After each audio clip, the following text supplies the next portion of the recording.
Class start करते हैं। ਅੱਜ ਦਾ ਨਿਊ ਚੈਪਟਰ ਆਪਣਾ ਰਿਪਰੋਡਕਟਿਵ ਹੈਲਥ। ਰਿਪਰੋਡਕਟਿਵ ਹੈਲਥ ਆਪਾਂ ਕਦੋਂ ਕਹਾਂਗੇ? ਇੰਟਰੋਡਕਸ਼ਨ ਚ ਆਪਾਂ ਜਾਣਦੇ ਹਾਂ ਰਿਪਰੋਡਕਟਿਵ ਹੈਲਥ ਕਦੋਂ ਕਹਾਂਗੇ ਜਦੋਂ ਕੋਈ person physically, emotionally, social and behavioural ਤੌਰ ਤੇ ਅਗਰ ਬਿਲਕੁਲ ਸਹੀ ਹੈ ਤਾਂ ਆਪਾਂ ਉਸ ਚੀਜ਼ ਨੂੰ ਕੀ ਕਰ ਦਿਆਂਗੇ, ਉਸ ਪਰਸਨ ਨੂੰ ਰਿਪਰੋਡਕਟਿਵ ਹੈਲਥੀ ਪਰਸਨ ਨੂੰ। ਇਹ WHO ਦੀ ਡੈਫੀਨੇਸ਼ਨ ਹੈ, ਤਾਂ ਇਹ ਪੁੱਛੀ ਜਾ ਸਕਦੀ ਹੈ ਕਿ ਰਿਪਰੋਡਕਟਿਵ ਹੈਲਥੀ ਪਰਸਨ ਕਦੋਂ ਹੋ ਸਕਦਾ। ਤਾਂ ਇਕੱਲਾ ਫਿਜ਼ੀਕਲ ਤੌਰ ਤੇ ਨਹੀਂ ਆਪਾਂ ਕਹਿ ਸਕਦੇ ਉਸਨੂੰ, physically, emotionally, social and behaviour ਤੌਰ ਤੇ ਉਹ ਪਰਸਨ ਅਗਰ ਪਰਫੈਕਟ ਹੈ ਤਾਂ ਉਸ ਨੂੰ ਆਪਾਂ ਰਿਪਰੋਡਕਟਿਵ ਹੈਲਥੀ ਕਹਿ ਦਿੰਦੇ ਹਾਂ। ਨੈਕਸਟ ਆਪਣਾ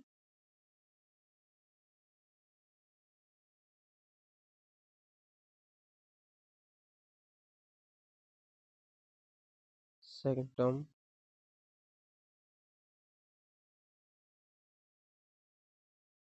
ਗੱਲ ਕਰਦੇ ਹਾਂ ਰਿਪਰੋਡਕਟਿਵ ਹੈਲਥ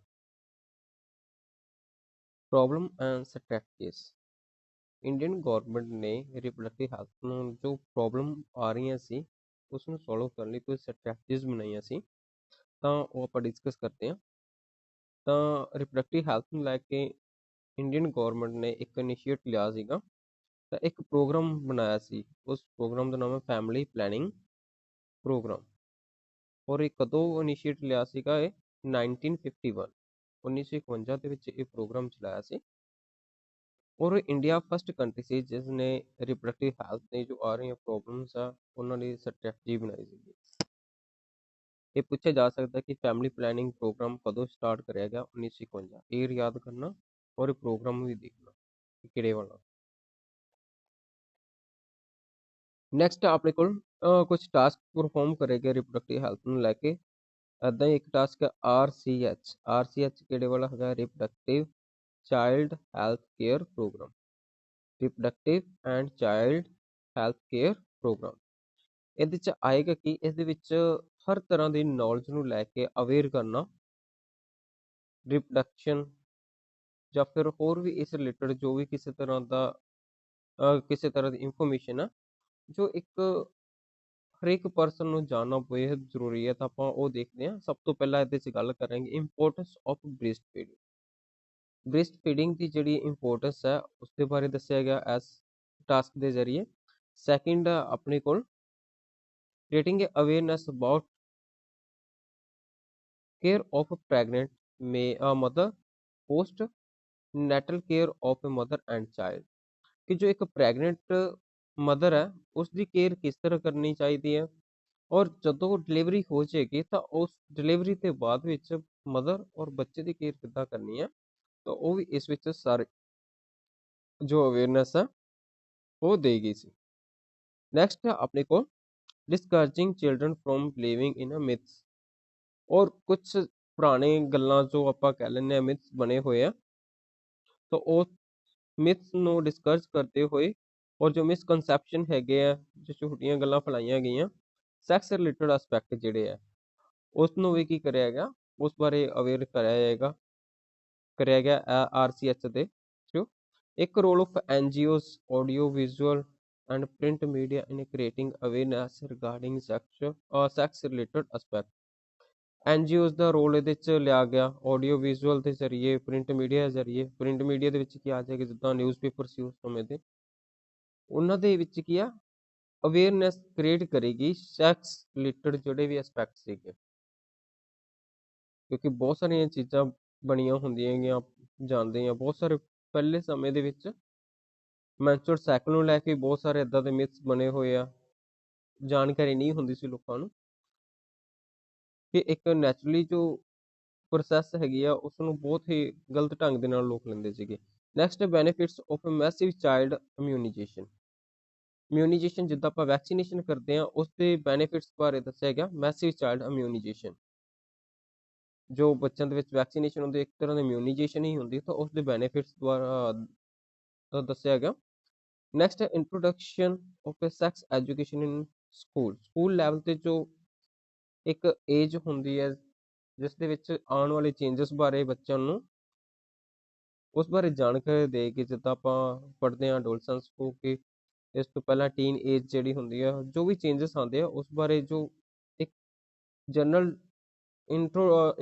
ਨੌਲੇਜ ਕਹਿ ਸਕਦੇ ਹਾਂ ਜਾਂ ਇਨਫੋਰਮੇਸ਼ਨ ਆ ਉਹ ਸਕੂਲ ਦੇ ਵਿੱਚ ਸਕੂਲ ਐਜੂਕੇਸ਼ਨ ਦੇ ਵਿੱਚ ਪ੍ਰੋਵਾਈਡ ਕਰੇਗੀ। Benefits of a families with small size families ਦੇ ਜੋ ਬੈਨੀਫਿਟਸ ਹੈ ਕਿ ਇੱਕ ਸਮਾਲ ਫੈਮਲੀ ਦੇ ਵਿੱਚ ਜੋ ਕੇਅਰ ਹੋਣੀ ਹੈ ਹਰ ਇੱਕ ਚੀਜ਼ ਦੀ, ਉਸ ਦੇ ਬੈਨੀਫਿਟਸ ਬਾਰੇ ਦੱਸਿਆ ਹੈਗਾ। ਔਰ educating people about birth control option. Last time ਅਗਰ ਆਪਾਂ ਦੇਖਦੇ ਹਾਂ ਤਾਂ ਬਹੁਤ ਸਮੇਂ ਪੁਰਾਣੇ ਸਮੇਂ ਦੇ ਵਿੱਚ ਕੀ ਹੁੰਦਾ ਸੀਗਾ ਕਿ ਬਰਥ ਕੰਟਰੋਲ ਤੇ ਜੋ ਬਜ਼ੁਰਗ ਸੀਗੇ ਉਹਨਾਂ ਦਾ ਆਪਸ਼ਨਸ ਨਹੀਂ ਹੁੰਦੀਆਂ ਸੀ, ਕਿਉਂਕਿ ਉਹ ਅਨਐਜੂਕੇਟਡ ਹੋਣ ਕਰਕੇ ਉਹਨਾਂ ਦੇ ਬਹੁਤ ਸਾਰੀ ਚੀਜ਼ਾਂ ਹੁੰਦੀਆਂ ਸੀਗੀਆਂ ਕਿ ਬਰਥ ਕੰਟਰੋਲ ਨਹੀਂ, ਜਿਸ ਦਾ ਆਪਾਂ ਨੂੰ ਪਤਾ ਹੈ ਪੋਪੂਲੇਸ਼ਨ ਵਿੱਚ ਬਹੁਤ ਜ਼ਿਆਦਾ ਇੰਕਰੀਜ਼ ਹੋਇਆ, ਤਾਂ ਉਸ ਬਾਰੇ ਇਨਫੋਰਮੇਸ਼ਨ ਦੇਣੀ ਆ, ਅਵੇਅਰ ਕਰਨਾ ਕਿ ਕਿੱਦਾਂ ਆਪਾਂ ਬਰਥ ਕੰਟਰੋਲ ਕਰ ਸਕਦੇ ਹੈਗੇ ਆ। ਨੈਕਸਟ ਹੈ importance of equal opportunities for female and male child. ਔਰ ਫੀਮੇਲਸ ਐਂਡ ਮੇਲ ਆ ਜੋ ਸਾਈਨ ਹੁੰਦਾ ਹੈ ਫੀਮੇਲ ਲਈ ਹੁੰਦਾ ਗਾ ਔਰ ਮੇਲ ਲਈ ਹੁੰਦਾ, ਔਰ ਆ ਵਾਲਾ ਸਾਈਨ ਹੁੰਦਾ ਫੀਮੇਲ ਲਈ, male and female. Male and female ਲਈ ਇਕੁਅਲ ਓਪਰਚੁਨਿਟੀਜ਼ ਨੂੰ ਸਮਝਾਉਣਾ ਉਹ ਵੀ ਇਸ ਪ੍ਰੋਗਰਾਮ ਦਾ ਹਿੱਸਾ ਸੀ। ਨੈਕਸਟ ਆਪਣੇ ਕੋਲ awareness regarding social evil such as a sex abuse and the sex related crimes. ਜੋ ਸੈਕਸ ਰਿਲੇਟਡ ਕ੍ਰਾਈਮਸ ਹੈ ਉਸਦੇ ਰਿਗਾਰਡਿੰਗ ਜੋ ਹੈ ਅਵੇਅਰ ਕਰਿਆ ਗਿਆ, ਜਾਂ ਸੈਕਸ ਅਬਿਊਜ਼ ਨੂੰ ਲੈ ਕੇ ਕਿਸੇ ਵੀ ਤਰ੍ਹਾਂ ਦਾ ਜੋ ਹੁੰਦਾ ਸੀ ਤਾਂ ਉਸ ਬਾਰੇ ਵੀ ਜੋ ਅਵੇਅਰ ਕਰਿਆ ਗਿਆ ਉਹ ਵੀ ਇਸ ਪ੍ਰੋਗਰਾਮ ਦਾ ਹੀ ਇੱਕ ਹਿੱਸਾ ਸੀ। RCH reproductive and child health care programme. ਬਹੁਤ ਸਾਰੇ ਪਹਿਲੂਆਂ ਤੇ ਗੱਲ ਕਰੀ ਗਈ, ਤਾਂ ਉਹ ਸਾਰੇ ਪਹਿਲੂ ਤੁਸੀਂ ਯਾਦ ਰੱਖਣੇ ਆ ਕਿਹੜੇ ਕਿਹੜੇ ਵਾਲੇ ਆ। ਰਿਪੀਟ करते हैं। ਇੰਪੋਰਟੈਂਸ ਆਫ ਬ੍ਰੈਸਟ ਫੀਡਿੰਗ ਹੋ ਗਿਆ, ਪ੍ਰੈਗਨੈਂਟ ਮਦਰ ਦੀ ਜਿਹੜੀ ਕੇਅਰ ਕਰਨੀ, after postnatal care of mother and child. ਫਿਰ ਉਸ ਤੋਂ ਬਾਅਦ ਮਿਥਸ ਜਿਹੜੇ ਹੈਗੇ ਸੀ ਤਾਂ ਮਿਸਕਨਸੈਪਸ਼ਨ ਜੋ ਸੀ ਉਸ ਰਿਗਾਰਡਿੰਗ ਅਵੇਅਰ ਕਰਨਾ।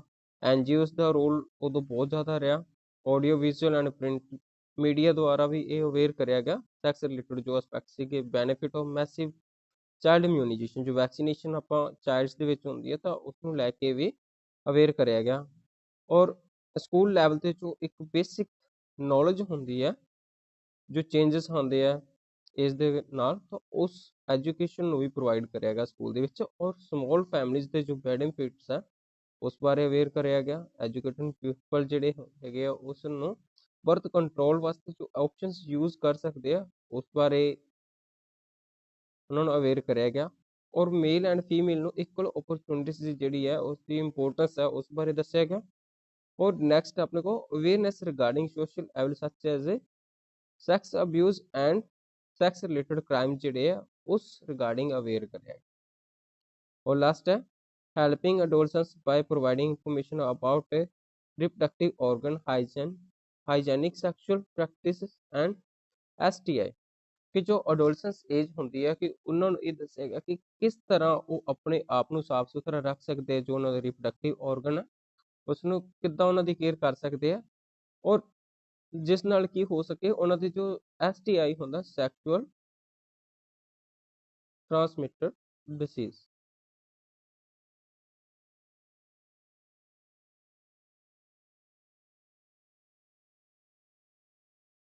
ਸੈਕਸ਼ੂਅਲ ਟ੍ਰਾਂਸਮਿਟਡ ਜੋ ਇਨਫੈਕਸ਼ਨਸ ਹੈਗੀਆਂ ਉਸ ਨੂੰ ਆਪਾਂ ਕਿੱਦਾਂ ਓਵਰਕਮ ਕਰ ਸਕਦੇ ਹਾਂ ਜਾਂ ਉਸ ਨੂੰ ਕਿੱਦਾਂ ਘਟਾ ਸਕਦੇ ਹਾਂ, ਤਾਂ ਉਸ ਬਾਰੇ ਵੀ ਅਵੇਅਰ ਕਰੀਏ।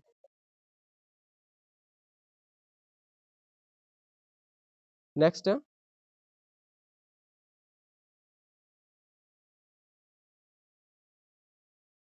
ਪੋਪੂਲੇਸ਼ਨ ਸਟੇਬਲਾਈਜੇਸ਼ਨ। ਪੋਪੂਲੇਸ਼ਨ ਸਟੇਬਲਾਈਜੇਸ਼ਨ ਕਿ ਕਿੱਦਾਂ ਪੋਪੂਲੇਸ਼ਨ ਸਟੇਬਲ ਹੋ ਰਹੀ ਹੈ ਹੌਲੀ ਹੌਲੀ। 19th ਸੈਂਚੁਰੀ ਦੇ ਵਿੱਚ ਦੇਖੋ ਜਦੋਂ 1900 ਉਦੋਂ ਕਿੰਨੀ ਸੀ ਟੋਟਲ ਵਰਲਡ ਪੋਪੂਲੇਸ਼ਨ 2 ਬਿਲੀਅਨ ਸੀਗੀ, ਔਰ ਇੰਡੀਅਨ ਪੋਪੂਲੇਸ਼ਨ ਸੀਗੀ 35 ਕਰੋੜ ਉਸ ਵਕਤ। ਅਗਰ ਮਿਲੀਅਨ ਚਾਹੇ ਤਾਂ ਤੁਸੀਂ ਕਹਿ ਸਕਦੇ ਹੋ, ਅਗਰ ਪੁੱਛ ਲੈਣ ਕਿ ਇੰਡੀਅਨ ਪੋਪੂਲੇਸ਼ਨ ਕਰੋੜ ਦੇ ਵਿੱਚ ਕਿੰਨੀ ਆ ਤਾਂ 35 ਕਰੋੜ ਬਣ। 2000 ਵਿੱਚ 6 ਬਿਲੀਅਨ ਟੋਟਲ ਵਰਲਡ ਦੀ ਹੋ ਗਈ ਆ, ਔਰ ਇੰਡੀਅਨ ਦੀ ਪੋਪੂਲੇਸ਼ਨ ਕਿੰਨੀ ਆ 1 ਬਿਲੀਅਨ। ਇੱਦਾਂ ਹੀ ਸੈਂਸਸ ਜਦੋਂ ਹੋਇਆ 2011 ਦੇ ਵਿੱਚ ਤਾਂ ਪੋਪੂਲੇਸ਼ਨ ਵਰਲਡ ਦੀ ਹੋ ਗਈ 7.2 ਬਿਲੀਅਨ ਔਰ ਇੰਡੀਅਨ ਦੀ ਕਿੰਨੀ ਹੋ ਗਈ 1.2 ਬਿਲੀਅਨ। ਔਰ ਇਹ ਜੋ ਪੋਪੂਲੇਸ਼ਨ ਗਰੋਥ ਰੇਟ ਹੈ ਇਹ ਲੈਸ ਦੈਨ 2% ਰਿਹਾ ਹੈ। ਇੰਕਰੀਜ਼ ਅਗਰ ਦੇਖਦੇ ਹਾਂ ਤਾਂ ਲੈਸ ਦੈਨ 2%।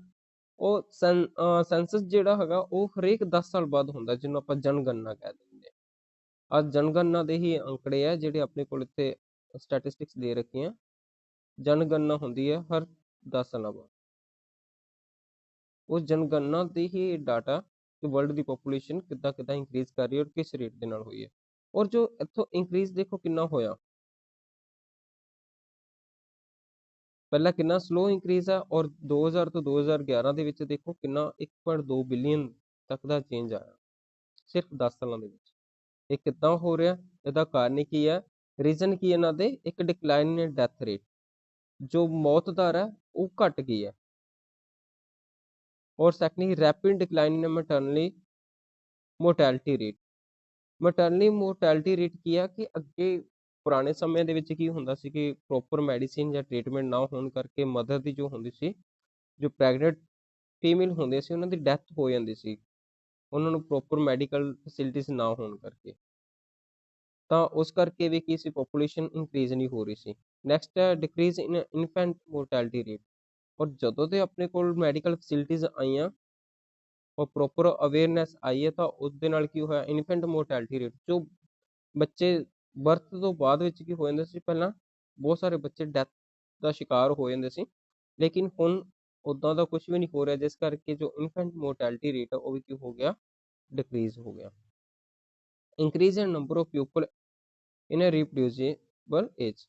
ਰੀਪਰੋਡਿਊਸੇਬਲ ਏਜ ਵਿੱਚ ਬਹੁਤ ਸਾਰੇ ਯੰਗ ਆਉਣ ਕਰਕੇ ਵੀ ਇਸ ਦਾ ਕੀ ਹੋ ਗਿਆ, ਜੋ ਗਰੋਥ ਰੇਟ ਆ ਉਹ ਕੀ ਹੋ ਗਿਆ, ਇੰਕਰੀਜ਼ ਹੋ ਗਿਆ। ਪੋਪੂਲੇਸ਼ਨ ਦਾ ਸਾਈਜ਼ ਇੰਕਰੀਜ਼ ਹੋ ਰਿਹਾ। ਔਰ ਇੰਕਰੀਜ਼ ਇਨ ਹੈਲਥ ਫੈਸਿਲਿਟੀਜ਼। ਹੈਲਥ ਫੈਸਿਲਿਟੀਜ਼ ਦੇ ਵਿੱਚ ਕੀ ਆ, ਦਾ ਹਸਪਿਟੈਲਿਟੀ ਆ ਗਈ ਇਹਦੇ ਵਿੱਚ, ਉਹ ਵੀ ਕਿਤੇ ਕਰਕੇ ਆ। ਹੈਲਥ ਫੈਸਿਲਿਟੀਜ਼ ਦੇ ਵਿੱਚ ਆਪਾਂ ਹਸਪਿਟੈਲਿਟੀ ਦੇਖ ਸਕਦੇ ਹਾਂ, ਜੋ ਨਵੇਂ ਮਾਡਰਨ ਤਰੀਕੇ ਆ ਜਿਸ ਨੇ ਮੈਟਰਨਲ ਮੋਰਟੈਲਿਟੀ ਜਾਂ ਇਨਫੈਂਟ ਮੋਰਟੈਲਿਟੀ ਰੇਟ ਨੂੰ ਘਟਾਇਆ। ਤੇ ਇਹ ਸਾਰੇ ਰੀਜ਼ਨ ਹੈਗੇ ਆ ਪੋਪੂਲੇਸ਼ਨ ਸਾਈਜ਼ ਦਾ ਜੋ ਇੰਕਰੀਜ਼ ਹੋ ਰਿਹਾ। ਨੈਕਸਟ ਹੈ measure taken by government to check population growth rate. ਔਰ ਗਵਰਨਮੈਂਟ ਵੱਲੋਂ ਕਿਹੜੇ ਵਾਲੇ ਮੈਜ਼ਰ करे जा रहे हैं कि जो पॉपुलेशन ग्रोथ आ रही है। और गवर्नमेंट जो है ਸਮੋਲ ਫੈਮਲੀਜ਼ ਨੂੰ ਹਮੇਸ਼ਾ ਹੀ ਮੋਟੀਵੇਟ ਕਰਦੀ ਰਹੀ ਹੈ ਕਿ ਸਮੋਲ ਫੈਮਲੀ ਹੋਏਗੀ ਤਾਂ ਉਹਨਾਂ ਦੀ ਕੇਅਰ ਔਰ ਸਹੀ ਬੈਨੀਫਿਟਸ ਵੀ ਲੈ ਸਕਦੇ ਆ। ਤਾਂ ਗਵਰਨਮੈਂਟ ਸਮੇਂ-ਸਮੇਂ ਤੋਂ ਸਲੋਗਨ ਵੀ ਦਿੰਦੀ ਰਹੀ ਹੈ, ਜਿੱਦਾਂ ਆਪਣੇ ਕੋਲ ਹਮ ਦੋ ਹਮਾਰੇ ਦੋ, ਇਹਦੇ ਵਿੱਚ ਕੀ ਹੈ ਕਿ ਦੋ ਹੀ ਬੱਚੇ ਜੋ ਹੈ ਬੈਸਟ ਹੈ। ਔਰ ਨੈਕਸਟ ਅਰਬਨ ਕਪਲ ਅਡੋਪਟਿੰਗ, ਜੋ ਹੈ ਅਰਬਨ ਵਿੱਚ ਕਿਹੜੇ ਆਣਗੇ, ਜੋ ਸ਼ਹਿਰ ਵਾਲੇ ਆ ਉਹਨਾਂ ਦੇ ਕਿੰਨੇ ਹੁੰਦਾ ਸੀ, 1 ਚਾਈਲਡ ਨੋਰਮ। ਔਰ ਇਹ ਸਾਰੇ ਸਲੋਗਨ ਜੋ ਗਵਰਨਮੈਂਟ ਨੇ ਦੇ ਸੀਗੇ ਉਸ ਸਮੇਂ। ਔਰ ਨੈਕਸਟ ਆਪਣੇ ਕੋਲ ਜੋ ਫੀਮੇਲ ਇੱਕ ਹੋਰ ਕਿ ਜੋ ਏਜ ਰਿਸਟ੍ਰਿਕਟਡ ਕੀਤੀ ਗਈ ਹੈ ਮੈਰਿਜ ਲਈ, ਉਹ ਕਿੰਨੀ ਸੀਗੀ, ਫੀਮੇਲ ਲਈ 18 ਸਾਲ ਔਰ ਮੇਲ ਲਈ 21। ਇਹ ਵੀ ਯਾਦ ਰੱਖਣਾ।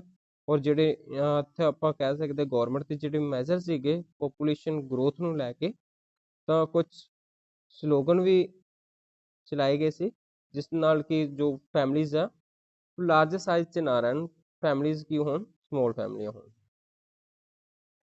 ਔਰ ਸਮੋਲ ਫੈਮਲੀਜ਼ ਲਈ ਇਨਸੈਂਟਿਵ ਵੀ ਦੇ ਜਾ ਰਹੇ ਸੀ ਗਵਰਨਮੈਂਟਸ ਵੱਲੋਂ। Incentive given to couple with small families, ਜੋ ਛੋਟੇ ਵਾਲੀ ਫੈਮਲੀ ਸੀ ਉਹਨਾਂ ਲਈ ਸਪੈਸ਼ਲ ਤੋਂ ਅਲੱਗ ਤੋਂ ਗਵਰਨਮੈਂਟ ਫੈਸਿਲਿਟੀਜ਼ ਜ਼ਿਆਦੀਆਂ ਦੀਆਂ ਜਾ ਰਹੀਆਂ ਸੀ। ਇਹ ਸਾਰੇ ਸੀਗੇ ਜੋ ਗਵਰਨਮੈਂਟ ਜੋ ਪੋਪੂਲੇਸ਼ਨ ਨੂੰ ਦੇਖਦੇ ਹੋਏ ਉਹਨਾਂ ਨੇ ਆਪਣੇ ਅਲੱਗ-ਅਲੱਗ ਤਰ੍ਹਾਂ ਦੇ ਜੋ ਐਫਰਟਸ ਕਰੀਆਂ ਉਹ ਇਹ ਸੀ। ਨੈਕਸਟ ਆਪਣੇ ਕੋਲ ਬਰਥ ਕੰਟਰੋਲ ਜਾਂ ਕੰਟਰਾਸੈਪਸ਼ਨ। ਬਰਥ ਕੰਟਰੋਲ ਜਾਂ ਕੰਟਰਾਸੈਪਸ਼ਨ ਹੁੰਦਾ ਕੀ ਆ ਕਿ ਉਹ ਇਕਵਿਪਮੈਂਟ ਜੋ ਪ੍ਰੈਗਨੈਂਸੀ ਨੂੰ ਰੋਕਦੇ ਆ, ਜੋ ਮੇਲ ਜੋ ਗਮੀਟ ਨੂੰ ਫਰਟੀਲਾਈਜ਼ ਹੋਣ ਤੋਂ ਰੋਕਣ, ਗਮੀਟ ਨੂੰ ਫਰਟੀਲਾਈਜ਼ਡ ਹੋਣ ਤੋਂ ਰੋਕਣ। ਤਾਂ ਉਹ ਕਿਹੜੇ ਵਾਲੇ ਹੋ ਗਏ ਆਪਣੇ ਕੋਲ, ਬਰਥ ਕੰਟਰੋਲ ਜਾਂ ਕੰਟਰਾਸੈਪਸ਼ਨ ਕਹਿੰਦੇ ਆ। ਇਹਦੇ ਵਿੱਚ ਇਹਦੇ ਫੀਚਰ ਕੀ ਹੋਣੇ ਚਾਹੀਦੇ ਆ, ਅਗਰ ਕੋਈ ਪਰਸਨ ਯੂਜ਼ ਕਰਦਾ ਤਾਂ ਉਹਦੇ ਫੀਚਰ ਕੀ ਹੋਣੇ ਚਾਹੀਦੇ? ਇੱਕ ਤਾਂ ਯੂਜ਼ਰ ਫਰੈਂਡਲੀ ਹੋਣਾ ਚਾਹੀਦਾ, ਈਜ਼ੀਲੀ ਅਵੇਲੇਬਲ ਹੋਏ, ਇਫੈਕਟਿਵ ਹੋਏ, ਰਿਵਰਸੀਬਲ ਹੋਏ, ਨੋ ਜਾਂ ਲਿਸਟ ਸਾਈਡ ਇਫੈਕਟ।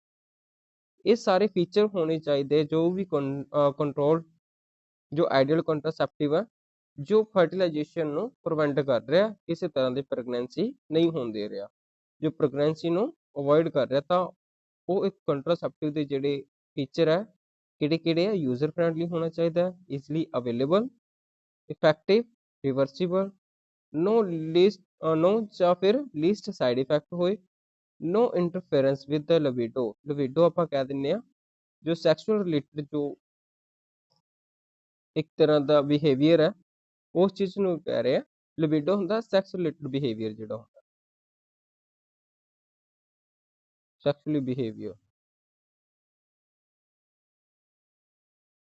ਬਿਹੇਵੀਅਰ ਨੂੰ ਆਪਾਂ ਕੀ ਕਹਿੰਦੇ? ਲਿਬਿਡੋ। ਔਰ ਐਕਟ ਆਫ ਕੋਟਸ। ਕੋਟਸ ਇੱਥੇ ਜੋ ਵਰਡ ਯੂਜ਼ ਕਰਿਆ ਗਿਆ ਉਹ ਹੈ ਫਿਜ਼ੀਕਲ ਮੈਟਿੰਗ। ਜਦੋਂ ਪਾਰਟਨਰ ਫਿਜ਼ੀਕਲ ਮੈਟਿੰਗ ਕਰਦੇ ਤਾਂ ਉਸ ਲਈ ਇੱਕ ਬਾਇਓਲੋਜੀਕਲੀ ਇੱਕ ਵਰਡ ਯੂਜ਼ ਕਰਿਆ ਗਿਆ, ਉਹਨੂੰ ਕਹਿੰਦੇ ਕੋਟਸ, ਫਿਜ਼ੀਕਲ ਮੈਟਿੰਗ ਲਈ। ਔਰ ਇੱਕ ਹੋਰ ਵਰਡ ਨਾਲ ਰਿਪਰੈਜ਼ੈਂਟ ਕਰਿਆ ਜਾ ਸਕਦਾ ਇੰਟਰਕੋਰਸ। ਇੰਟਰਕੋਰਸ ਵੀ ਕੋਟਸ ਲਈ ਯੂਜ਼ ਕਰਦੇ हैं, फिजिकल मैटिंग भी और कोटस, ये तीनों ਦਾ मीनिंग सेम ही है। नेक्स्ट है there are two principal method of birth control.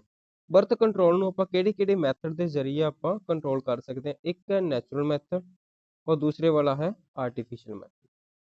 ਆਪਾਂ ਪਹਿਲਾਂ ਨੈਚੁਰਲ ਦੇਖਦੇ ਹਾਂ, ਨੈਚੁਰਲ ਵਿੱਚ ਕਿਹੜੇ-ਕਿਹੜੇ ਆ, ਫਿਰ ਆਪਾਂ ਆਰਟੀਫੀਸ਼ੀਅਲ ਮੈਥਡ ਡਿਸਕਸ ਕਰਾਂਗੇ ਵਨ ਬਾਈ ਵਨ। ਤਾਂ ਪਹਿਲਾਂ ਨੈਚੁਰਲ ਮੈਥਡ ਦੇਖਦੇ ਹਾਂ। ਨੈਚੁਰਲ ਜਿਹੜੇ ਹੈਗੇ ਇਹ ਟ੍ਰੈਡੀਸ਼ਨਲ ਵੀ ਰਹੇ ਆ, ਟ੍ਰੈਡੀਸ਼ਨਲ ਮੈਥਡ। ਔਰ ਆਰਟੀਫੀਸ਼ੀਅਲ ਵਿੱਚ ਕੁਝ ਇਕਵਿਪਮੈਂਟਸ ਹੋਣਗੇ ਜੋ ਅੱਜ ਦੇ ਸਮੇਂ ਲੋਕ ਅਪਣਾਉਂਦੇ ਆ। ਨੈਚੁਰਲੀ ਵੀ ਹੋ ਰਿਹਾ ਲੇਕਿਨ ਆਰਟੀਫੀਸ਼ੀਅਲੀ ਮੈਥਡ ਵੀ ਹੈ।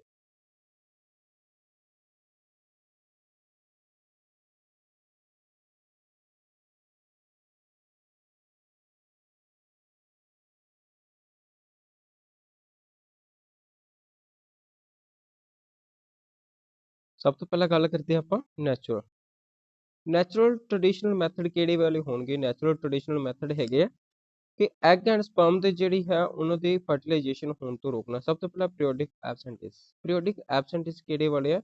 ਮੈਂਸਟਰੁਅਲ ਸਾਈਕਲ ਦੇ ਜਿਹੜੇ ਹੋਣਗੇ, ਮੈਂਸਟਰੁਅਲ ਸਾਈਕਲ ਜੋ ਹੋਏਗਾ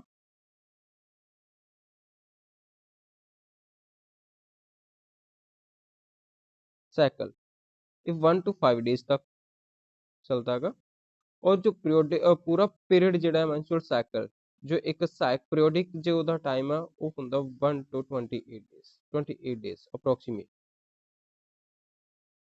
ਔਰ 28 डेज ਨੂੰ ਅਗਰ ਆਪਾਂ ਡਿਵਾਈਡ ਕਰਦੇ ਹਾਂ 28 डेज ਔਰ ਲਾਸਟ ਤੋਂ ਆਪਾਂ ਦੇਖਦੇ ਤਾਂ 14 डेज ਤੇ ਕੀ ਹੁੰਦੀ ਹੈ? ਓਵੂਲੇਸ਼ਨ ਹੁੰਦੀ ਹੈ।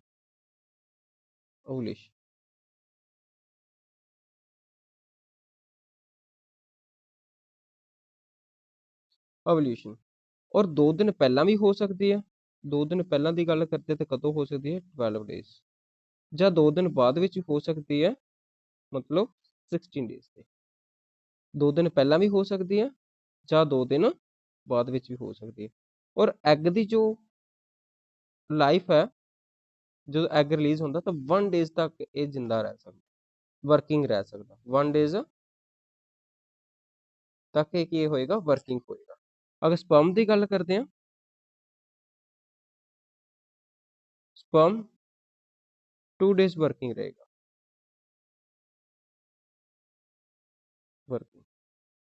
2 डेज वर्किंग। ਹੁਣ ਦੇਖੋ ਅਗਰ 14 ਜੋ ਪੋਸਿਬਿਲਿਟੀ ਹੈ ਓਵੂਲੇਸ਼ਨ ਦੀ ਜਾਂ ਤਾਂ 12 ਨੂੰ ਹੋ ਸਕਦੀ ਹੈ। ਅਗਰ 12 ਨੂੰ ਹੋਏਗੀ ਤਾਂ ਐਗ ਕਦੋਂ ਤੱਕ ਲਾਈਵ ਰਹੇਗਾ? 13 ਤੱਕ। ਅਗਰ 16 ਨੂੰ ਹੋਏਗੀ ਤਾਂ ਐਗ ਕਦੋਂ ਤੱਕ ਮੈਕਸਿਮਮ ਲਾਈਵ ਰਹਿ ਸਕਦਾ? 17 डेज तक। ਇੱਕ ਤਾਂ ਹੋ ਗਿਆ ਆਪਣੇ ਕੋਲ 12 ਨੂੰ ਜੋ ਮੈਂ ਪੋਸਿਬਿਲਿਟੀ ਹੋ ਸਕਦੀ ਹੈ ਓਵੂਲੇਸ਼ਨ ਦੀ, ਔਰ ਇੱਕ ਹੋਰ ਕਿਹੜੇ ਵਾਲੀ ਹੈ? 16 ਦੀ ਓਵੂਲੇਸ਼ਨ ਦੀ ਪੋਸਿਬਿਲਿਟੀ ਹੈ ਤਾਂ ਐਗ ਕਦੋਂ ਤੱਕ ਰਹੇਗਾ? 17 ਤੱਕ। ਹੁਣ ਦੇਖੋ ਆਪਣੇ ਕੋਲ 12 ਨੂੰ ਓਵੂਲੇਸ਼ਨ ਹੋਈ 12 ਨੂੰ ਹੋਈ, 12 ਨੂੰ ਵੀ ਤਾਂ ਐਗ ਇੱਥੇ ਪ੍ਰੈਜ਼ੈਂਟ ਆ। ਓਕੇ, ਅਗਰ ਇੰਟਰਕੋਰਸ ਜਾਂ ਕੋਟਸ 10 ਨੂੰ ਹੁੰਦਾ, 10 ਨੂੰ ਹੋਏਗਾ ਤਾਂ 2 ਦਿਨ ਸਪਰਮ ਅਗਰ ਲਾਈਵ ਰਹਿੰਦਾ ਤਾਂ 10 ਤੋਂ 12 12 ਡੇਜ਼ ਤੱਕ ਕੀ ਹੋ ਸਕਦਾ, ਸਪਰਮ ਕੀ ਹੈ ਵਰਕਿੰਗ ਹੋ ਸਕਦਾ। ਅਗਰ 10 ਨੂੰ ਕੋਰਸ ਇੰਟਰਕੋਰਸ ਹੁੰਦਾ ਤਾਂ 12 ਤੱਕ ਕੀ ਹੋਏਗਾ, 12 ਡੇਜ਼ ਤੱਕ ਕੀ ਹੋ ਸਕਦਾ, ਸਪਰਮ ਵਰਕਿੰਗ ਹੋ ਸਕਦਾ। ਔਰ ਓਵੂਲੇਸ਼ਨ ਵੀ ਅਗਰ 12 ਦੀ ਹੋ ਜਾਏ ਤਾਂ ਫਿਰ ਕੀ ਹੋ ਸਕਦੀ, ਫਰਟੀਲਾਈਜੇਸ਼ਨ ਹੋਣ ਦੇ ਚਾਂਸਸ ਹੈਗੇ ਆ, ਫਰਟੀਲਾਈਜੇਸ਼ਨ ਦੇ ਚਾਂਸ ਹੋਣਗੇ। ਅਗਰ 10 ਨੂੰ ਇੰਟਰਕੋਰਸ ਹੋਇਆ, 2 ਦਿਨ ਅਗਰ ਸਪਰਮ ਲਾਈਵ ਰਹਿੰਦਾ, ਲਾਈਵ ਰਹੇਗਾ ਤਾਂ ਉਹਦੇ ਨਾਲ ਕੀ ਹੋਏਗਾ 12 ਤੱਕ ਸਪਰਮ, ਔਰ 12 ਨੂੰ ਅਗਰ ਓਵੂਲੇਸ਼ਨ ਹੁੰਦੀ ਤਾਂ ਫਰਟੀਲਾਈਜੇਸ਼ਨ ਦੇ ਚਾਂਸਸ ਹੈਗੇ ਆ। ਅਗਰ 17 ਨੂੰ ਕੋਟਸ ਹੋਇਆ ਤਾਂ 17 ਨੂੰ ਕੀ ਹੋ ਸਕਦਾ, ਅਗਰ 16 ਨੂੰ ਕੀ ਹੋਈ ਹੈ ਓਵੂਲੇਸ਼ਨ, ਓਵੂਲੇਸ਼ਨ ਹੋਈ ਹੈ ਤਾਂ ਉਹਦੇ ਨਾਲ ਕੀ ਹੋਏਗਾ ਆਪਣੇ ਕੋਲ 17 ਤੱਕ ਇੱਥੇ ਐਗ ਵਰਕਿੰਗ ਹੋਏਗਾ। ਤੇ 17 ਨੂੰ ਅਗਰ ਕੋਟਸ ਹੋਇਆ ਤਾਂ ਇੱਥੇ ਵੀ ਕੀ ਹੋ ਸਕਦੀ ਹੈ, ਫਰਟੀਲਾਈਜੇਸ਼ਨ ਹੋ ਸਕਦੀ ਹੈ। 17 ਨੂੰ ਇੰਟਰਕੋਰਸ ਕਰਨਾ ਜਾਂ ਕੋਟਸ ਕਰਨਾ ਫਰਟੀਲਾਈਜੇਸ਼ਨ ਕਰਾ ਸਕਦਾ, ਔਰ 10 ਨੂੰ ਅਗਰ ਇੰਟਰਕੋਰਸ ਜਾਂ ਕੋਟਸ ਹੋਇਆ ਤਾਂ ਉਹ ਵੀ ਫਰਟੀਲਾਈਜੇਸ਼ਨ ਕਰਾ ਸਕਦਾ। ਤਾਂ ਇਸ ਲਈ 10 ਤੋਂ ਲੈ ਕੇ ਜੋ 17 ਦਿਨ ਤੱਕ ਦਾ ਹੈ ਟਾਈਮ, 10 to 70 ਡੇਜ਼, ਇਹ ਪੀਰੀਅਡ ਐਬਸੈਂਟਿਸ ਹੈ। ਇੱਥੇ ਅਗਰ ਕੀ ਹੋਏਗਾ, ਅਗਰ ਕਪਲ ਇੰਟਰਕੋਰਸ ਕਰਦਾ ਹੈ ਤਾਂ ਉਹਦੇ ਨਾਲ ਕੀ ਹੋਏਗਾ, ਫਰਟੀਲਾਈਜੇਸ਼ਨ ਦੇ ਚਾਂਸਸ ਹੈਗੇ ਆ। ਅਗਰ ਇਸ ਤੋਂ ਇਲਾਵਾ 1 ਤੋਂ 9 ਜਾਂ ਫਿਰ 17 to 28 ਡੇ ਤੱਕ ਇੰਟਰਕੋਰਸ ਕਰਦੇ ਆ ਤਾਂ ਉਸਦੇ ਫਰਟੀਲਾਈਜੇਸ਼ਨ ਦੇ ਚਾਂਸ ਨੈਗਲੀਜੀਬਲ ਹੁੰਦੇ ਆ। ਤਾਂ ਇਸ ਨੂੰ ਪੀਰੀਓਡਿਕ ਐਬਸੈਂਟਿਸ ਕਿਹਾ ਜਾਂਦਾ। 10 to 70 ਡੇਜ਼ ਤੱਕ ਕੀ ਆ ਕਿ ਇੱਥੇ ਇੰਟਰਕੋਰਸ ਕਰਿਆ ਤਾਂ ਇਹ ਫਰਟਾਈਲ ਪੀਰੀਅਡ ਹੁੰਦਾ, 10 to 17 ਡੇਜ਼। ਇਹ ਵਾਲਾ ਕਿਹੜੇ ਵਾਲਾ ਪੀਰੀਅਡ ਹੈ, ਫਰਟਾਈਲ ਪੀਰੀਅਡ। ਤਾਂ ਇੱਕ ਤਾਂ ਨੈਚੁਰਲੀ ਵੇ ਇਹ ਹੋ ਸਕਦਾ ਕਿ 10 to 70 ਡੇਜ਼ ਤੱਕ ਇੰਟਰਕੋਰਸ ਨਾ ਹੋਏ ਤਾਂ ਫਰਟੀਲਾਈਜੇਸ਼ਨ ਨਹੀਂ ਹੋਏਗੀ। ਸੈਕੰਡਲੀ, ਸੈਕੰਡ ਮੈਥਡ ਹੈ ਵਿਡਰੋਲ ਮੈਥਡ ਜਾਂ ਫਿਰ ਕੋਟਸ ਇੰਟਰਪਟ। ਇਹਦੇ ਨਾਲ ਕੀ ਹੈ ਕਿ ਜੋ ਸਪਰਮ ਆ, ਸਪਰਮ ਨੂੰ ਬਾਹਰ ਹੀ ਵੈਜਾਈਨਾ ਤੋਂ ਰਿਲੀਜ਼ ਕਰ ਦੇਣਾ। ਇਨਸੈਮੀਨੇਸ਼ਨ ਇਜ਼ ਅਵੋਇਡਡ, ਇਨਸੈਮੀਨੇਸ਼ਨ ਅਵੋਇਡਡ ਕੀ ਹੈ, sperm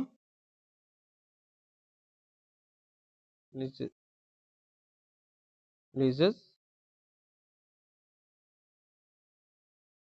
out of from vagina, ਵਜਾਈਨਾ ਤੋਂ ਬਾਹਰ ਹੀ ਸਪਰਮ ਨੂੰ ਕੀ ਕਰ ਦੋ, ਰਿਲੀਜ਼ ਕਰਾ ਦੋ। ਇਨਸੈਮੀਨੇਸ਼ਨ ਹੋਣ ਹੀ ਨਾ ਦਿਓ ਤਾਂ ਉਸ ਨਾਲ ਕੀ ਹੋਏਗਾ, ਉਸ ਨਾਲ ਵੀ ਫਰਟੀਲਾਈਜੇਸ਼ਨ ਹੋਣ ਦੇ ਚਾਂਸਸ ਰੇਅਰ ਹੋ ਜਾਂਦੇ ਆ। ਔਰ ਥਰਡ ਹੈ ਲੈਕਟੇਸ਼ਨਲ ਐਮਨੋਰਿਆ। ਇਹਦੇ ਚ ਕੀ ਹੋਏਗਾ, ਆਫਟਰ ਪਾਰਟੀਸ਼ਨ, ਪਾਰਟੀਸ਼ਨ ਤੋਂ 6 ਮੰਥ ਤੱਕ ਜੋ ਪੀਰੀਅਡ ਹੋਏਗਾ ਲੈਕਟਿੰਗ ਪੀਰੀਅਡ, ਲੈਕਟਿੰਗ ਪੀਰੀਅਡ ਕੀ ਹੈ, ਜਦੋਂ ਮਦਰ ਦਾ ਬ੍ਰੈਸਟ ਫੀਡਿੰਗ ਕਰਾ ਰਹੀ ਹੈ ਬੇਬੀ ਨੂੰ। ਬ੍ਰੈਸਟ ਫੀਡਿੰਗ ਵਿੱਚ ਕੀ ਹੋਏਗਾ, 6 ਮੰਥ ਦਾ ਜੋ ਟਾਈਮ ਹੋਏਗਾ ਉਸ ਵਿੱਚ ਕੀ ਹੁੰਦਾ ਹੈਗਾ ਕਿ ਮੈਂਸਟਰੁਅਲ ਸਾਈਕਲ ਕੀ ਹੋ ਜਾਂਦੇ ਆ, ਐਬਸੈਂਟ ਹੁੰਦੇ ਆ। ਤਾਂ ਉਸ 6 ਮੰਥ ਦੇ ਵਿੱਚ ਕੀ ਆ ਕਿ ਬਹੁਤ ਸਾਰੇ ਚਾਂਸਸ ਜਿਹੜੇ ਆ ਉਹ ਲੈਸ ਰਹਿੰਦੇ ਆ ਫਰਟੀਲਾਈਜੇਸ਼ਨ ਹੋਣ ਦੇ। Okay, absence of menstrual after 6 months during the period of intense lactation following parturition। parturition ਕੀ ਹੈ, ਡਿਲੀਵਰੀ ਤੋਂ ਬਾਅਦ 6 ਮੰਥ ਦਾ ਜੋ ਪੀਰੀਅਡ ਹੋਏਗਾ ਜਦੋਂ ਲੈਕਟਿੰਗ ਪੀਰੀਅਡ ਹੋਏਗਾ ਮਦਰ ਲਈ, ਤਾਂ ਲੈਕਟਿੰਗ ਪੀਰੀਅਡ ਦੇ ਵਿੱਚ, ਇੰਟੈਂਸ ਲੈਕਟਿੰਗ ਪੀਰੀਅਡ ਦੇ ਵਿੱਚ ਕੀ ਹੁੰਦਾ, ਮੈਂਸਟਰੁਅਲ ਸਾਈਕਲ ਐਬਸੈਂਟ ਹੁੰਦੇ ਆ ਤਾਂ ਫਰਟੀਲਾਈਜੇਸ਼ਨ ਹੋਣ ਦੇ ਚਾਂਸਸ ਵੀ ਲੋ ਹੁੰਦੇ ਆ। ਇਹ ਸੀ ਜੋ ਤਿੰਨੋਂ ਦੇ ਤਿੰਨੋਂ ਮੈਥਡ, ਇਹ ਨੈਚੁਰਲ ਆ ਔਰ ਟ੍ਰੈਡੀਸ਼ਨਲ ਮੈਥਡ ਸੀਗੇ। ਹੁਣ ਆਪਾਂ ਗੱਲ ਕਰਦੇ ਹਾਂ ਆਰਟੀਫੀਸ਼ੀਅਲ। ਆਰਟੀਫੀਸ਼ੀਅਲ ਦੇ ਵਿੱਚ ਕੁਝ ਕੰਟਰਾਸੈਪਟਿਕ ਹੈ, ਉਹ ਲਿਸਟ ਆਪਾਂ ਦੇਖਦੇ ਹਾਂ। ਇੱਕ ਹੈ ਬੈਰੀਅਰ ਮੈਥਡ, ਸੈਕਿੰਡ ਹੈ spermicide, IUD, oral pills, injections, emergency contraceptive, and next ਹੈ ਸਰਜੀਕਲ ਮੈਥਡ। ਆਪਾਂ ਦੇਖਦੇ ਹਾਂ।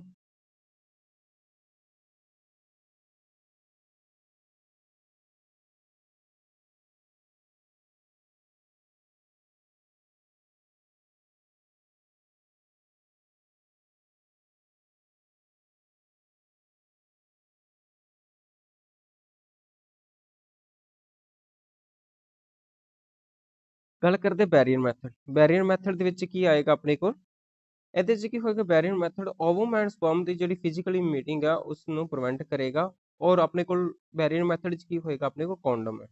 ਔਰ ਇਹਦੇ ਦੋ ਤਰ੍ਹਾਂ ਟਾਈਪ ਹੈ, ਇੱਕ ਮੇਲ ਲਈ ਅਵੇਲੇਬਲ ਹੈ ਔਰ ਇੱਕ ਫੀਮੇਲ ਲਈ।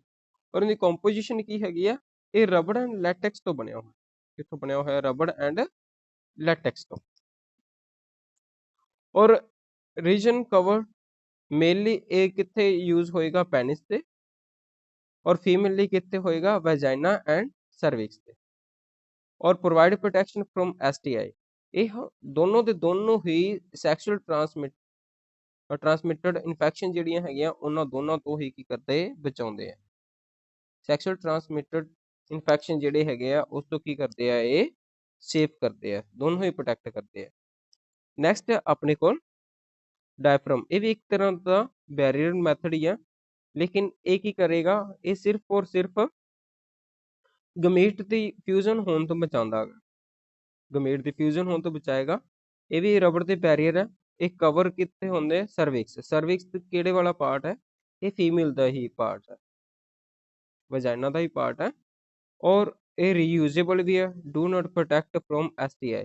ਇਹ ਸੈਕਸ਼ੂਅਲ ਟ੍ਰਾਂਸਮਿਟਡ ਇਨਫੈਕਸ਼ਨਸ ਤੋਂ ਪ੍ਰੋਟੈਕਟ ਨਹੀਂ ਕਰਦਾ ਔਰ ਇਹ ਇਕੱਲੇ ਫੀਮੇਲ ਲਈ ਹੀ ਯੂਜ਼ ਕਰੇ ਨੇ। ਡਾਇਫਰਮ, ਸਰਵਿਕਲ ਕੈਪ ਐਂਡ ਵਾਲਟਸ ਇਹ ਕਿਤੇ ਲਈ ਹੈ, ਇਹ ਓਨਲੀ ਫॉर ਫੀਮੇਲਸ ਹੀ ਹੁੰਦੀਆਂ। ਨੈਕਸਟ ਹੈ ਸਪਰਮੀਸਾਈਡਲ ਜੈਲੀਜ਼ ਫੋਮ ਐਂਡ ਕਰੀਮ। ਇਹ ਕੀ ਕਰਨਗੇ, ਇਹ ਵਜਾਈਨਾ ਦੇ ਅੰਦਰ ਕੀ ਕਰਨਗੇ, ਸਪਰਮ ਨੂੰ ਕੀ ਕਰਦੇ ਨੇਗੇ, ਕਿ ਖਤਮ ਕਰਦੇ ਨੇਗੇ ਹਾਈ ਐਸਿਡਿਟੀ ਕਰਕੇ। ਸਪਰਮੀਸਾਈਡਲ ਕੀ ਹੋਏਗਾ, ਸਪਰਮ ਨੂੰ ਖਤਮ ਕਰਨਗੇ, ਕਿੱਦਾਂ ਕਰਨਗੇ, ਹਾਈ ਪੀਐਚ ਕ੍ਰੀਏਟ ਕਰਕੇ। ਔਰ ਸਪਰਮ ਜੋ ਹੈ ਹਾਈ ਪੀਐਚ ਵਿੱਚ ਨਹੀਂ ਬਚਾ ਪਾਉਂਦਾ ਆਪਣੇ ਆਪ ਨੂੰ, ਤਾਂ ਸੋ ਇਹ ਕੀ ਹੋ ਜਾਏਗਾ, ਖਤਮ ਕਰ ਦਿੰਦੇ ਆ ਸਪਰਮ ਨੂੰ। ਅਗਰ ਸਪਰਮ ਹੀ ਨਹੀਂ ਹੋਏਗਾ ਤਾਂ ਫਰਟੀਲਾਈਜੇਸ਼ਨ ਨਹੀਂ ਹੋਏਗੀ। नेक्स्ट है used along the barrier method. और spermicidal jellies foam and cream है जो ये ਉੱਪਰ ਦੇ ਰੱਖੇ ਜਿਹੜੇ ਆਪਣੇ ਕੋਲ ਬੈਰੀਅਰ ਹੈ, ਬੈਰੀਅਰਸ ਜਿਹੜੇ ਆ ਉਹਨਾਂ ਦੇ ਨਾਲ ਵੀ ਯੂਜ਼ ਕਰੇ ਜਾ ਸਕਦੇ ਆ, ਕੰਬੀਨੇਸ਼ਨ ਦੇ ਨਾਲ ਉਹਨਾਂ ਬੈਰੀਅਰਸ ਦੇ ਉੱਪਰ ਲਗਾ ਕੇ ਵੀ ਯੂਜ਼ ਕਰੇ ਜਾ ਸਕਦੇ। ਨੈਕਸਟ ਹੈ ਇੰਟਰਾਯੂਟਰਾਈਨ ਡਿਵਾਈਸਿਸ। ਇੰਟਰਾਯੂਟਰਾਈਨ ਡਿਵਾਈਸਿਸ ਵਿੱਚ ਆਪਣੇ ਕੋਲ ਕਿਹੜੇ ਕਿਹੜੇ ਹੋਣਗੇ, ਇਹ ਦੋ ਤਰ੍ਹਾਂ ਦੇ, ਇੱਕ ਕਿਹੜੇ ਵਾਲੇ ਆਪਣੇ ਕੋਲ नॉन मेडिकेटेड और एक किड़े वाला है मेडिकेटेड।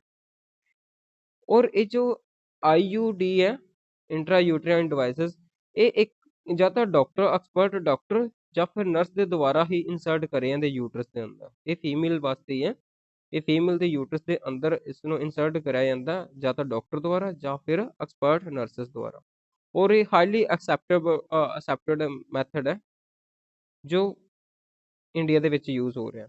ਨॉन ਮੈਡੀਕੇਟਡ ਦੇ ਵਿੱਚ ਕਿਹੜੇ ਵਾਲਾ ਆਪਣੇ ਕੋਲ ਲਿਪਸ ਲੂਪ। ਐਗਜ਼ਾਮਪਲ ਪੁੱਛ ਸਕਦੇ ਆ, which of the following is non medicated IUDs।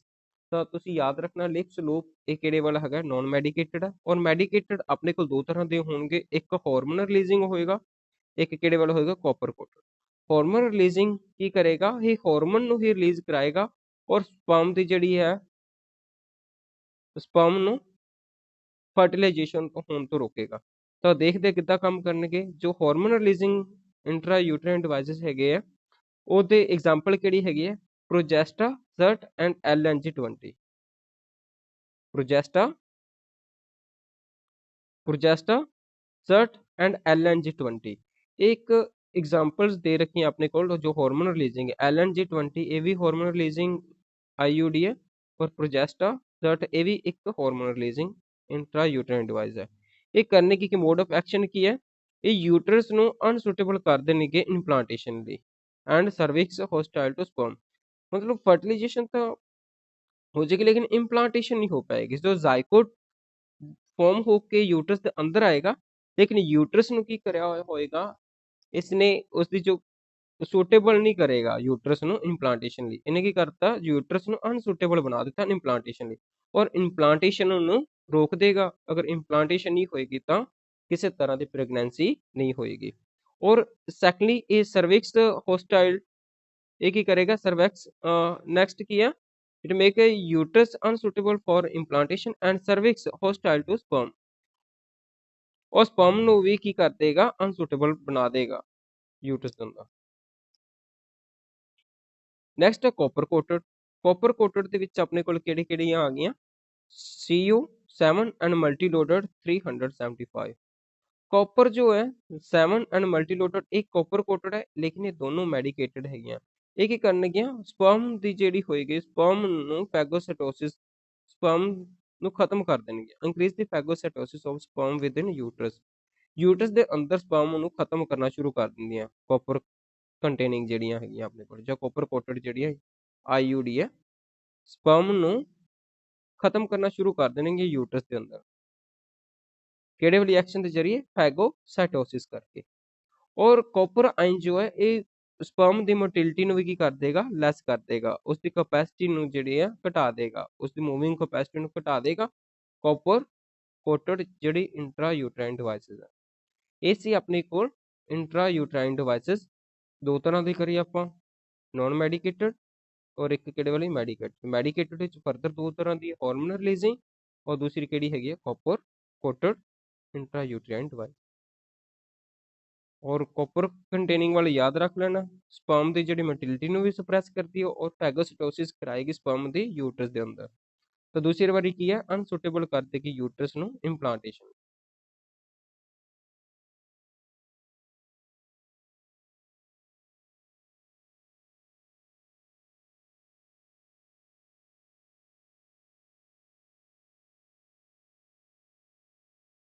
Next आप गल करते हैं ऑरल कॉन्ट्रासेप्टिव पिल्स और टैबलेट्स। ऑरल कॉन्ट्रासेप्टिव पिल्स के अंदर या टैबलेट दो तरह के, एक नॉन स्टीरोडियल, एक किहड़े वाले हैगे अपने स्टीरोडियल होणगे। नॉन स्टीरोडियल दे विच किहड़ी हैगी आ, सहेली।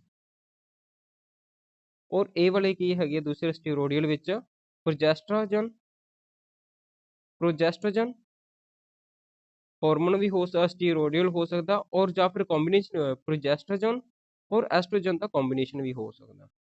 स्टीरोडियल दे विच की हो सकता है, कला प्रोजेस्ट्रोजन भी हो सकता, या फिर प्रोजेस्ट्रोजन दे नाल एस्ट्रोजन कॉम्बिनेशन विच भी हो सकता, जो ये कॉन्ट्रासेप्टिव ऑरल कॉन्ट्रासेप्टिव है।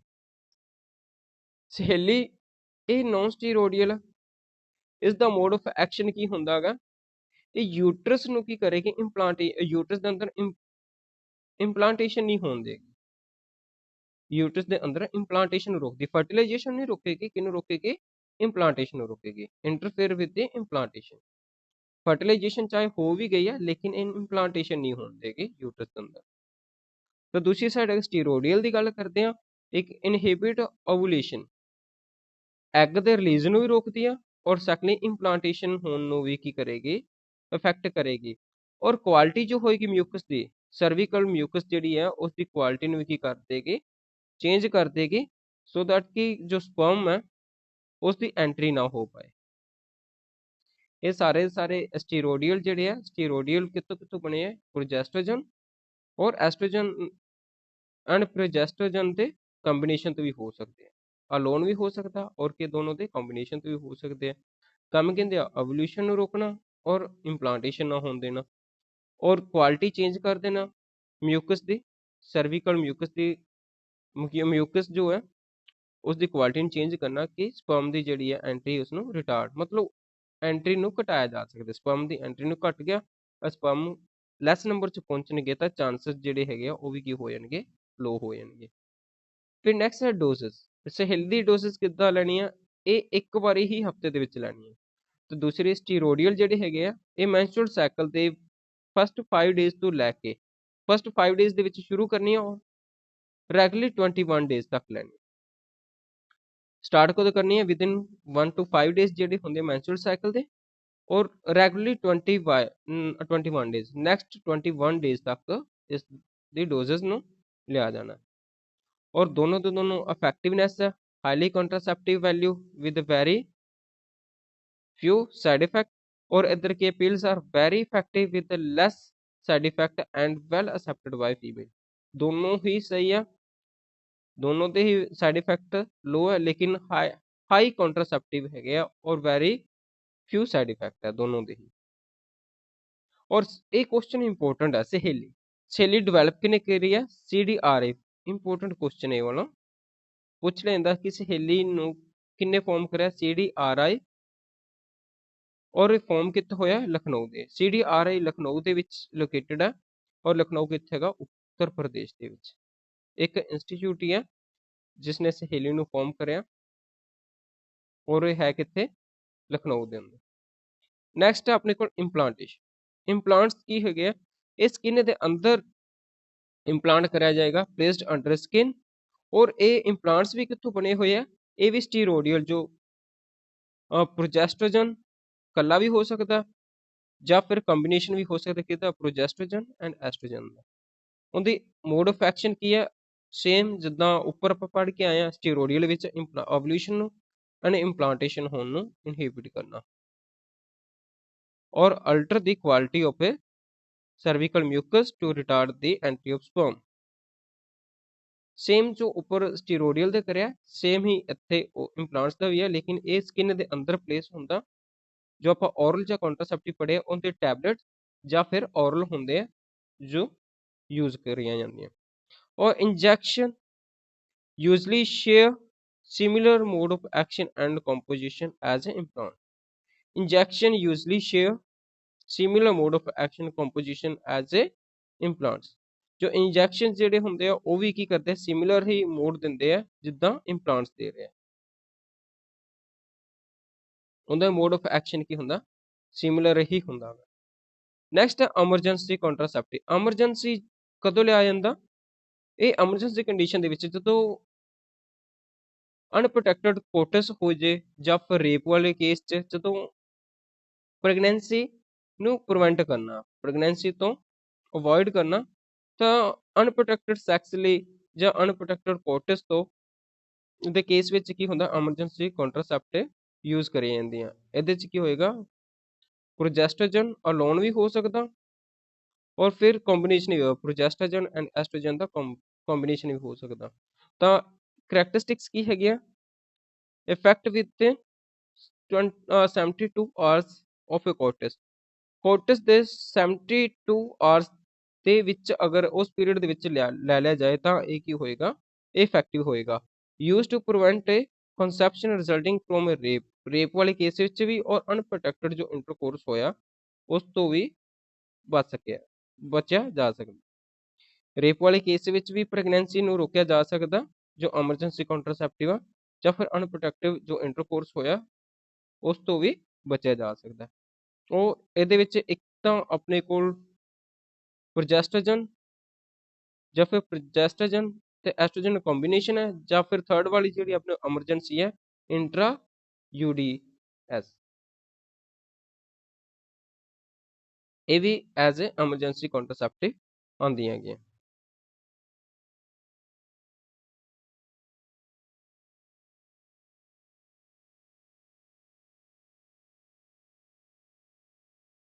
ਨੈਕਸਟ ਆਪਣੇ ਕੋਲ ਸਰਜੀਕਲ ਸਟਰਲਾਈਜੇਸ਼ਨ ਮੈਥਡ।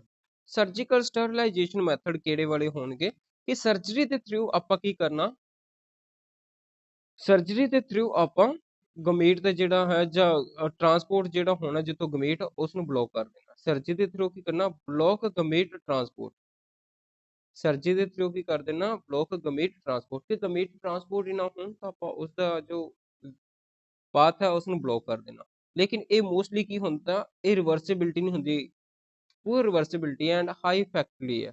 ਕਿਉਂਕਿ ਅਗਰ ਆਪਾਂ ਗਮੇਟ ਦਾ ਟਰਾਂਸਪੋਰਟ ਹੋਣ ਨਹੀਂ ਰੋਕ ਦਿੱਤਾ ਜਾਏ ਤਾਂ ਫਿਰ ਉਸ ਕੇਸ 'ਚ ਗਮੇਟ ਤਾਂ ਮੂਵ ਕਰਕੇ ਆ ਨਹੀਂ ਪਾਉਣਗੇ, ਨਾ ਫਰਟੀਲਾਈਜੇਸ਼ਨ ਹੋਏਗੀ। ਹਾਈਲੀ ਇਫੈਕਟਿਵ ਤਾਂ ਹੈ, ਲੇਕਿਨ ਇਸ ਕੇਸ ਵਿੱਚ ਕੀ ਹੈਗਾ? ਇਹ ਪੂਰ ਰਿਵਰਸਿਬਿਲਿਟੀ ਹੈ ਕਿ ਰਿਵਰਸਿਬਿਲਿਟੀ ਦੇ ਚਾਂਸਸ ਬਹੁਤ ਘੱਟ ਹੈ।